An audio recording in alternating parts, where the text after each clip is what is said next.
নমস্কার প্রিয় দর্শক শ্রোতা মণ্ডলী, সমাচার ত্রিপুরা চ্যানেলের পক্ষ থেকে নিন শুভেচ্ছা এবং ভালোবাসা।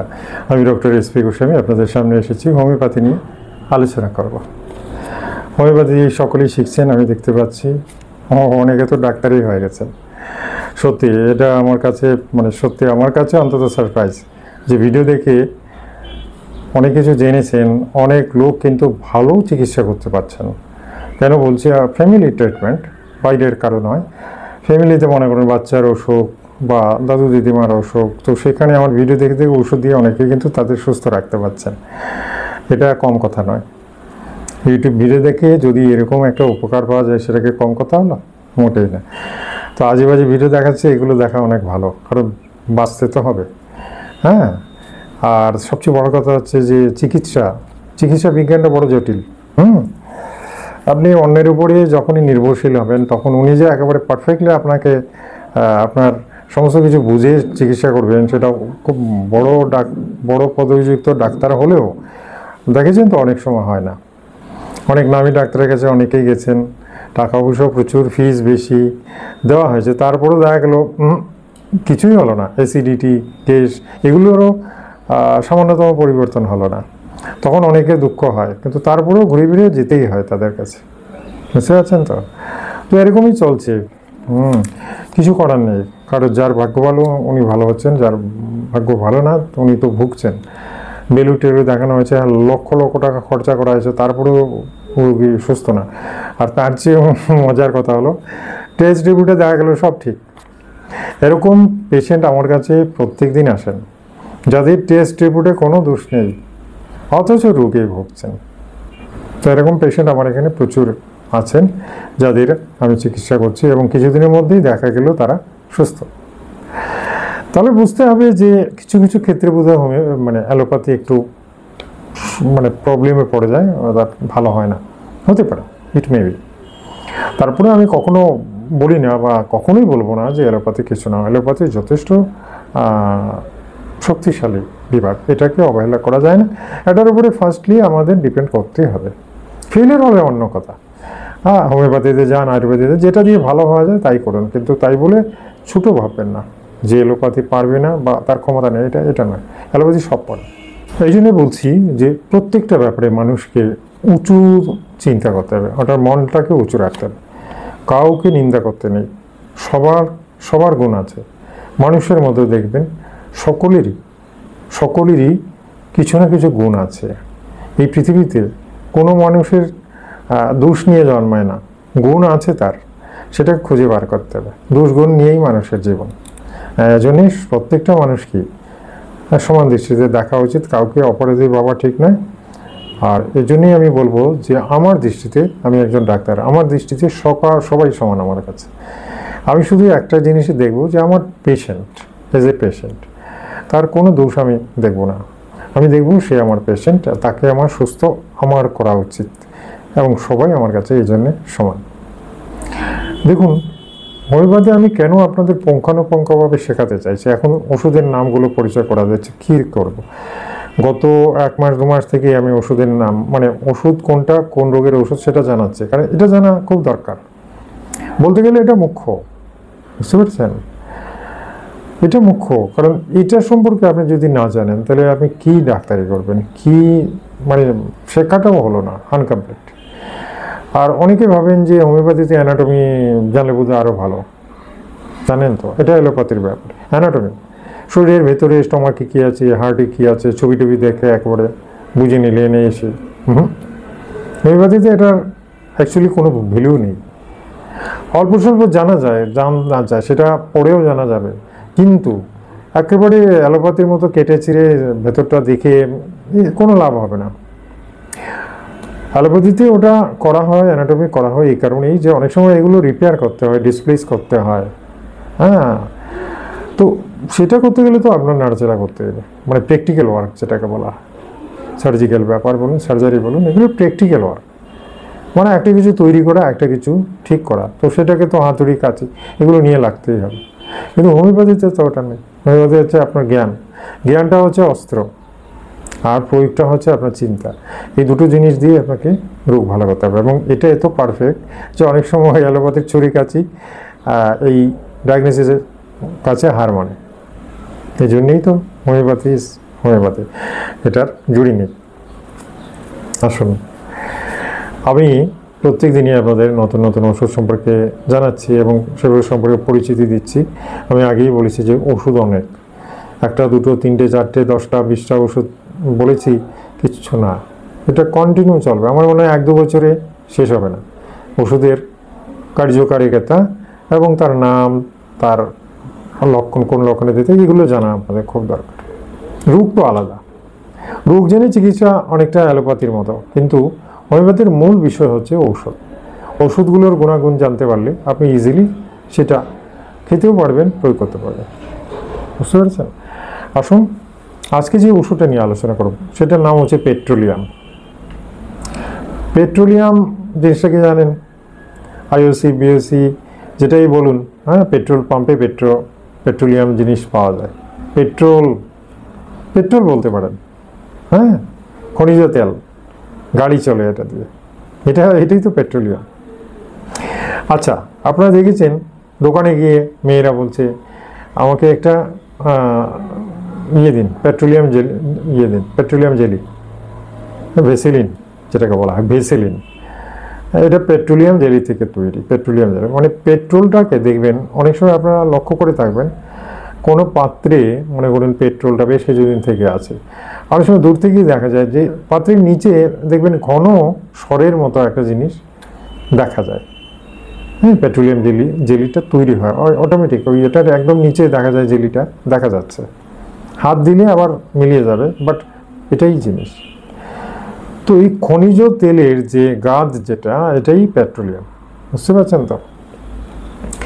এই পেট্রোলিয়াম থেকে ওষুধপত্র তৈরি করা হয় এবং এটা খুব কার্যকরী মানবদেহে। এটার ভীষণ কার্য। ওই যেমন ভেসেলিনের যে কত ফাংশন যারা ইউজ করেন তারা জানেন। ঠোঁট ফেটে গেলে ভেসেলিন, হ্যাঁ, পা ফেটে গেলে ভেসেলিন, পায়ের তলায় গোড়ালিতে চামড়া সব জায়গাতে ভেসেলিন ইউজ করা যায়।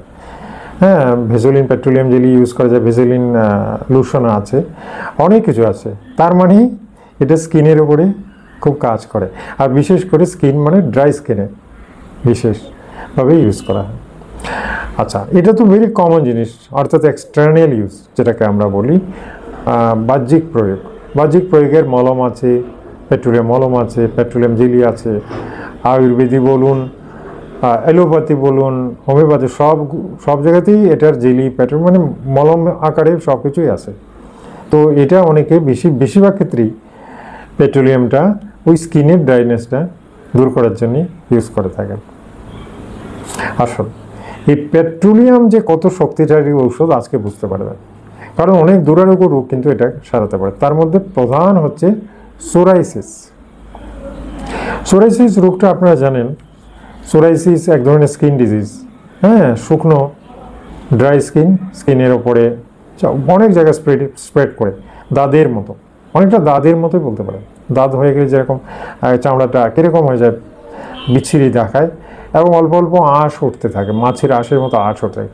চুলকালে আঁশ উঠবে, অনেক সময় আঁশ উঠতে অনেক সময় সামান্য রক্ত বের হতে পারে, আর জায়গাটা গদগদে হয়ে যায়। বুঝতে পেরেছেন তো? তো এরকম অবস্থায় এটা সারে না, মলম দিয়েও সারানো যায় না। বুঝতে পেরেছেন? এই সোরাইসিস বড় বাজে রোগ। এই সোরাইসিস আমি দেখেছি বেশিরভাগ ক্ষেত্রেই যারা রাজমিস্ত্রি, হ্যাঁ, ইট নিয়ে কাজ করেন, সিমেন্ট নিয়ে কাজ করেন, তাদের বেশি হতে দেখা গেছে। দেখবেন তাদের খুব বেশি হতে দেখা গেছে। আর কি, যাদের ডায়াবেটিস হয়ে যায় তাদের কিছু হয়, আমি দেখেছি।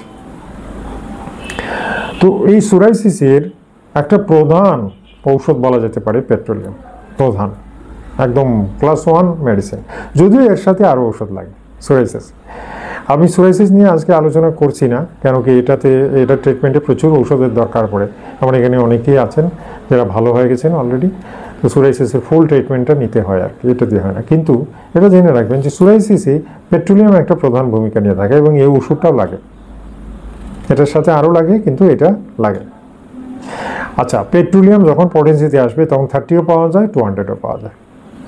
200টা আমরা জেনারেলি স্কিন ডিজিজেই দিয়ে থাকি, মানে সোরাইসিস এগুলোতে দেওয়া হয়। আর কি কাজ করে?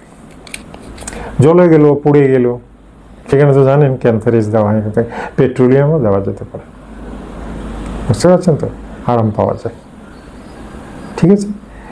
অ্যাসিডিটি, বুক জ্বালা, গলা জ্বালা, এসব ক্ষেত্রেও পেট্রোলিয়ামের ইউজ আছে। তবে জেনারেলি এই সমস্ত ক্ষেত্রে খুব কম ডাক্তারই অ্যাসিডিটির জন্য পেট্রোলিয়াম ইউজ করে থাকেন। কিন্তু পেটের গোলমালের সাথে যদি সেই সমস্ত লক্ষণ থাকে যেগুলো পেট্রোলিয়ামের লক্ষণের মধ্যে থাকে, সেগুলো যদি থেকে থাকে তাহলে অ্যাসিডিটিটা একদম কমে যাবে পেট্রোলিয়াম ইউজ করলে 30%। আর কি করে, প্রোস্টেট গ্ল্যান্ড বেড়ে গিয়ে অনেকের কিন্তু প্রস্রাবের গোলমাল হয়, যে ফোটা প্রস্রাব, একটু বেশি বয়সে হয়ে থাকে জেনারেলি। ফোটা প্রস্রাব বের হতে চায় না, কারণ গ্ল্যান্ড বড় হয়ে গেছে, মূত্রনালী ছোট হয়ে গেছে, ফুটে এই সমস্ত ক্ষেত্রে অপারেশন লাগে, প্রোস্টেট অপারেশন করতে হয়।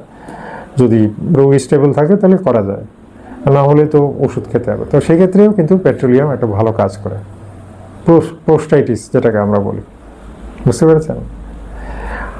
আর কি ডায়রিয়া হলেও দেওয়া যায়, দাস্ত হচ্ছে, প্রচণ্ড দাস্ত, বুঝতে পারছেন তো, সেক্ষেত্রেও পেট্রোলিয়াম ইউজ করা হয়, দেখা গেছে ভালো হয়, ডায়রিয়া কমিয়ে দিয়েছে। আর কি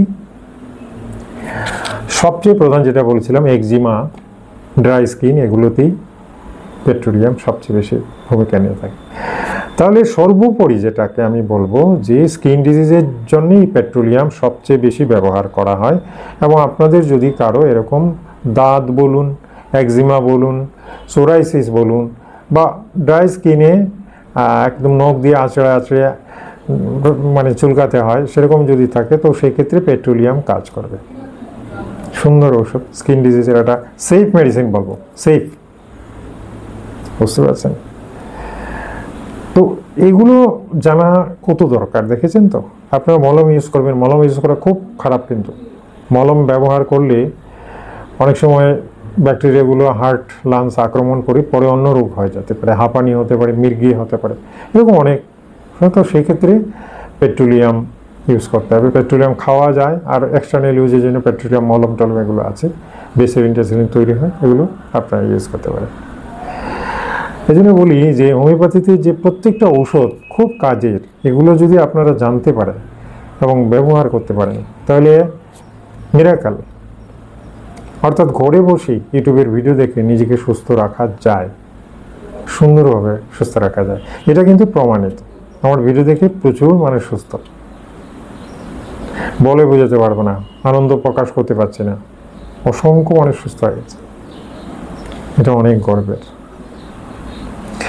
আমি যে মানব জাতির জন্য, ভারতবাসীর জন্য, পৃথিবীবাসীর জন্য যে এইটুকু করতে পেরেছি, আমার অনেক গর্ব। বুঝতে পারছেন? আমি চেয়েছিলাম যে আমার দ্বারা যদি সামান্য মানুষের কোনো উপকার হয়, সেটা যেন ঈশ্বর আমাকে সেই ক্ষমতাটা দেন। তো সেটা দেখছি একেবারেই প্র্যাকটিক্যাল হয়ে গেছে।